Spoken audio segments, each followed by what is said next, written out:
अस्सलाम वालेकुम स्टूडेंट्स। पीछे वाले लेक्चर में हमने पढ़ा था जी नर्वस सिस्टम से। नर्वस सिस्टम को हमने कहा था जी हम दो पार्ट्स में डिवाइड कर देते हैं, एक सेंट्रल नर्वस सिस्टम है और एक पेरिफेरल नर्वस सिस्टम है। सेंट्रल नर्वस सिस्टम में दो चीज़ें आती थी, जो ब्रेन और स्पाइनल कॉर्ड था, और उन दोनों को हम डिटेल में डिस्कस कर चुके थे, ब्रेन को भी और स्पाइनल कॉर्ड को भी। अब नेक्स्ट हमारे पास आ जाता है peripheral nervous system. Peripheral nervous system में भी दो चीज़ें आ जाती हैं, गैंग्लियन और नर्व्स। गैंग्लियन और नर्व्स। गैंग्लियन कहते हैं कंसंट्रेशन ऑफ सेल बॉडीज़ को। जब न्यूरॉन का ऊपर वाला पोर्शन, जिसे हम सेल बॉडी कहते हैं, जब वो इकट्ठे हो जाते हैं गुच्छे की फॉर्म में, तो उस चीज़ को गैंग्लियन कहते हैं। और दूसरी चीज़ होती है नर्व्स। नर्व्स किसको कहते हैं जी? बंडल्स ऑफ एक्सॉन्स को। अगर बहुत से न्यूरॉन के एक्सॉन्स इकट्ठे हो जाते हैं तो इस चीज़ को हम साइंटिफिक टर्मिनोलॉजी में नर्व्स कहते हैं। अब नर्व्स के बारे में हमने दो बातें पढ़नी है, एक नर्व की टाइप्स और दूसरे नर्व्स के पाथवे। तो टाइप्स देख लें नर्व्स की अगर हम, तो on the basis of types भी हमने दो बेस पे देखनी है, एक न्यूरॉन की बेस पे और एक ओरिजिन की बेस पे। तो अगर नर्व्स बंडल्स ऑफ एक्सॉन थे, अगर नर्व्स की टाइप्स देख लें on the basis of neuron, सबसे पहले आ जाती है सेंसरी न्यूरॉन, सेंसरी नर्व्स, जो सेंसरी न्यूरॉन के एक्सॉन से मिलकर बनती हैं। उसके बाद आ जाती है मोटर नर्व्स, जो मोटर न्यूरॉन के एक्सॉन से मिलकर बनती हैं। और तीसरे नंबर पर आ जाती है मिक्स नर्व, जो सेंसरी और मोटर दोनों तरह के न्यूरॉन के एक्सॉन से मिलकर बनती हैं। अब यहाँ पर एक क्वेश्चन ये अराइज करता है कि यहाँ पर इंटर नर्व्स क्यों नहीं है? तो बेटा इंटर न्यूरॉन सिर्फ सेंट्रल नर्वस सिस्टम यानी ब्रेन और स्पाइनल कार्ड में पाया जाता है, वो पेरिफेरल नर्वस सिस्टम में नहीं पाया जाता, इसीलिए वो नर्व्स नहीं बनाता। तो वो नर्व्स जो कि सेंसरी न्यूरॉन के एक्सॉन से मिलकर बनती हैं, सेंसरी नर्व्स कहलाती हैं। जो मोटर न्यूरॉन के एक्सॉन से मिलकर बनती हैं, मोटर नर्व्स कहलाती हैं। जो सेंसरी और मोटर दोनों के एक्सॉन से मिलकर बनती हैं, वो मिक्स नर्व्स कहलाती हैं। कहता है जी अगर हम नर्व्स की types on the basis of origin देख लें तो दो होती हैं, ब्रेन और कुछ नर्व्स ब्रेन से निकलती हैं, उन्हें क्रेनियल नर्व्स कहते हैं। कुछ नर्व्स स्पाइनल कार्ड से निकलती हैं, उन्हें स्पाइनल नर्व्स कहते हैं। क्रेनियल नर्व्स के 12 पेयर होते हैं, स्पाइनल नर्व्स के 31 पेयर होते हैं। क्रेनियल नर्व्स सेंसरी भी होती हैं, मोटर भी होती हैं और मिक्स भी होती हैं, जबकि स्पाइनल नर्व्स सारी की सारी मिक्स होती हैं। कहता है अगर नर्व्स के बनाए हुए रास्ते देख लेना, तो नर्व्स के बनाए हुए दो रास्ते होते हैं, ठीक है।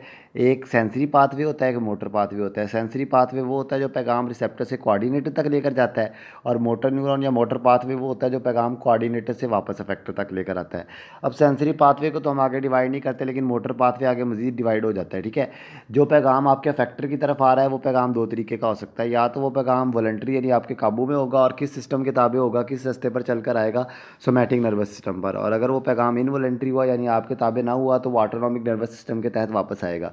अब इनवॉलंटरी पैगाम जो वापस आता है, उसको भी दो रास्ते मजीद कंट्रोल करते हैं, सिंपैथेटिक और पैरासिम्पैथेटिक। यानी इनवॉलंटरी पैगाम दो केसेस में आ सकता है आपके पास।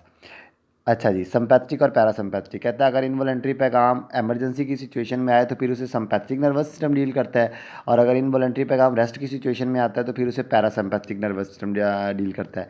सिंपैथिक सिस्टम को कंट्रोल करने वाली नर्व स्पाइनल कार्ड के मिडल पोर्शन से निकलती हैं, जबकि पैरासिम्पैथेटिक नर्वस सिस्टम को कंट्रोल करने वाली नर्व स्पाइनल कार्ड के बॉटम पोर्शन से निकलती हैं, और इनमें एक वेगस नर्व भी शामिल होती है। वेगस नर्व कहते हैं भटकी हुई नर्व्स को, ब्रेन की भटकी हुई नर्व्स।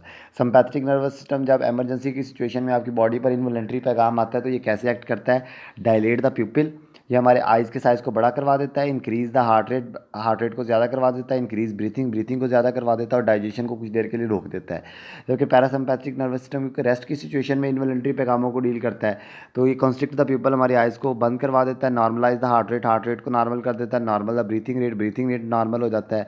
और इसके अलावा कहते हैं प्रमोट डाइजेशन प्रमोट हो जाती है। पार्किंसन डिजीज़ के बारे में कहता है करेक्टराइज बाय इनवॉलंटरी ट्रीमर। इसमें बॉडी को झटके लगते हैं, इनवॉलंटरी झटके लगते हैं। डिमिनिश्ड मोटर पावर, रिस्पांस करने की सलाहियत या मोटर न्यूरॉन की पावर कम हो जाती है। एंड रिजिडिटी का मतलब होता है आप बेहिस हो जाते हैं। Mental faculties are not affected, बहरहाल सोचने की सलाहियत अफेक्टेड नहीं होती। कहता है जी असल में होता ये है कि, और एक बात ये भी याद रखें कि इस डिज़ीज़ के साथ पर्सन काफ़ी सालों तक ज़िंदा भी रह सकता है।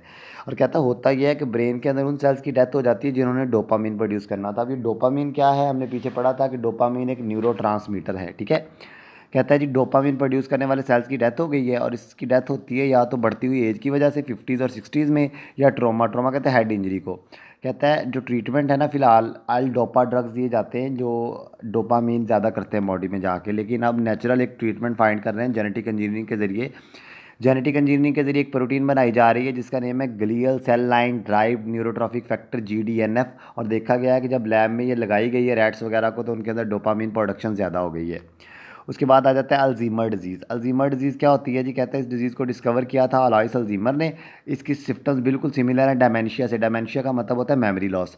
कहता है अगर हम देखें तो इसका जो काज होता है वो बढ़ती हुई उम्र होती है, जेनेटिक बेसिस भी हैं, और इसके अलावा अगर आप वाटर पोल्यूटेड एरिया में हैं तो हाई लेवल ऑफ एलुमिनियम भी एक कंट्रीब्यूटर हो सकता है। उसके बाद आ जाता है एपिलिप्सी, जिसे मिर्गी कहते हैं। It is a convulsive disorder of nervous system. Convulsive का मतलब दो सेंस में लिया जा सकता है। कन्वल्सिव एक झटकों को भी कहते हैं, और दूसरा कन्वल्सिव हम कहते हैं बेटा उलझे हुए को, ठीक है। Characterise by the abrupt transient, कहता है अचानक चेंज आ जाता है। Symptoms of motor sensory and autonomic nature, कहता है जी सेंसरी न्यूरॉन और मोटर न्यूरॉन्स के फंक्शंस बदल जाते हैं, वो अपने फंक्शंस भूल जाते हैं, जिसकी वजह से इंसान की कॉन्शियस लॉस हो जाती है।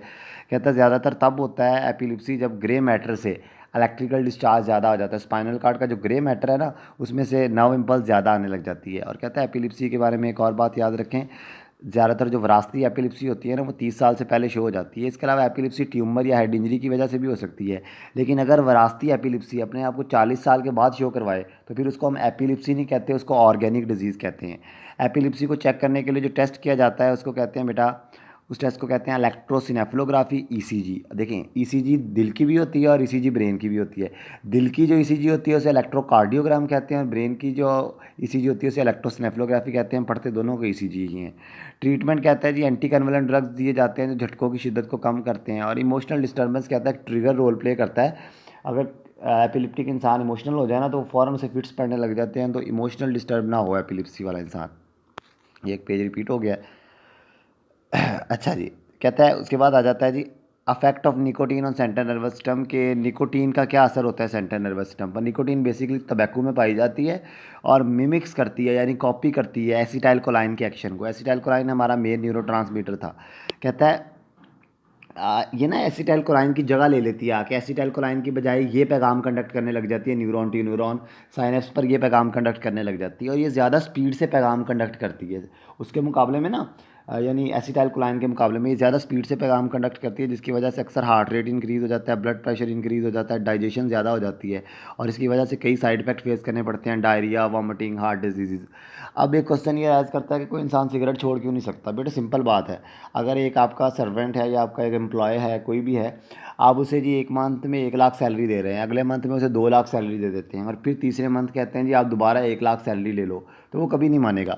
आपके न्यूरॉन पहले एसिटाइल कोलाइन पर काम कर रहे थे, आपने उन्हें निकोटीन दी, वो तेज़ी के साथ काम करने लग पड़े। अब जब आप उसे निकोटीन नहीं देते और कहते हैं कि दोबारा एसिटाइल कोलाइन ले, तो वो दोबारा एसिटाइल कोलाइन की तरफ नहीं आएंगे, वो कहेंगे जी निकोटीन ही दें। इस वजह से सिगरेट को छोड़ना मुश्किल होता है, लेकिन इसे एक प्रॉपर ट्रीटमेंट से छोड़ा भी जा सकता है। तो ये था जी हमारा लेक्चर। अल्लाह हाफिज़, शुक्रिया।